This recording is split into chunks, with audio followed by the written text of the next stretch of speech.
morning mga tropa. Ayan, mag-operation linis tayo kasi ang haba na ng mga damo dyan sa harap ng lot natin, oh. Kailangan malinis talaga kasi bumababa yung mga ibon natin dyan, eh. Tumutuka-tuka rin sila ng mga dapat silang kainin.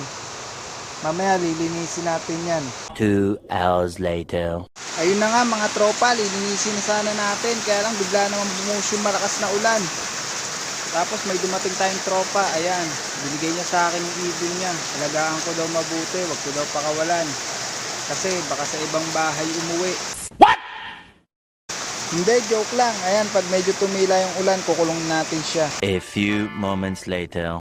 Ayan nga, at naikulong na natin siya dahil lumina na yung ulan. Ayan, oh, maganda pala siya. Kala ko kanina pangit. Tapos yung mga YB natin, kanina pa yan nasa labas. Rain or shine yan, nandyan sa labas.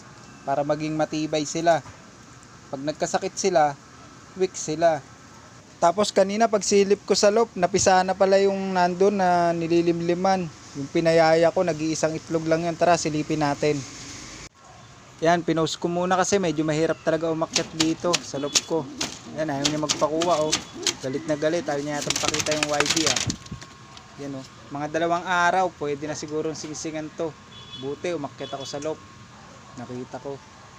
Pinayaya ko to kasi hindi laging binabasag yung itlog ng breeder ko. Abangan natin sa pagsingsing sa kanya.